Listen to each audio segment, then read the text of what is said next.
खबरों में बढ़ते हैं आगे। मध्य प्रदेश विद्युत विभाग से जुड़ी 6 कंपनियों के कर्मचारी अनिश्चितकालीन हड़ताल पर चले गए हैं, जिसकी वजह से पूरे प्रदेश में विद्युत आपूर्ति और मेंटेनेंस को लेकर संकट के बादल छा गए हैं।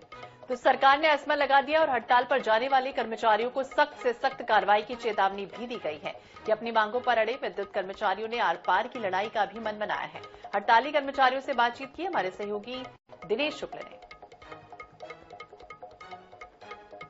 देश में विद्युत कर्मी हड़ताल पर चले गए हैं, अनिश्चितकालीन हड़ताल पर हैं। सरकार ने एस्मा लागू कर दिया है। उसके बाद भी आप देख सकते हैं कि जो कर्मचारी हैं हड़ताल पर आ गए हैं और अब दफ्तरों में बिल्कुल सन्नाटा छाया हुआ है और कर्मचारी यहां पर बैठे हुए हैं। प्रदेश के करीब 70,000 जो कर्मचारी हैं वो हड़ताल पर हैं, जिसमें आउटसोर्स कर्मचारी हैं, संविदा कर्मचारी हैं और नियमित कर्मचारी भी इसमें शामिल हैं। साथ ही 52,000 जो पेंशनर्स हैं वो भी इस हड़ताल में शामिल हैं। सर, जो मांगे की थी सरकार के 3 बार की वार्ता हुई, क्यों नहीं मानी आखिर सरकार?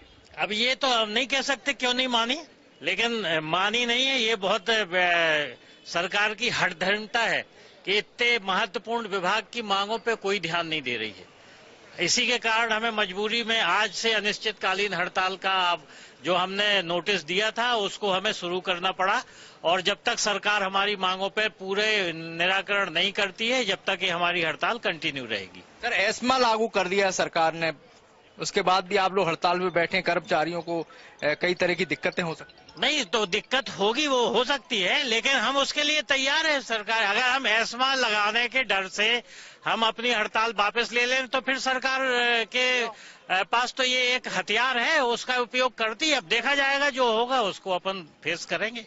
तो 8 सूत्री मांगों को लेकर जो विद्युत कर्मी हैं हड़ताल पर हैं, आर पार की लड़ाई के मूड में नजर आ रहे हैं। सरकार ने एस्मा लागू करने के बाद भी ये जो कर्मचारी हैं हड़ताल पर बैठ चुके हैं और ये अनिश्चितकालीन हड़ताल जो लगातार जारी रहने का आह्वान कर दिया गया है। कैमरामैन हरी के साथ INS 24/7 के लिए भोपाल से दिनेश शुक्ल।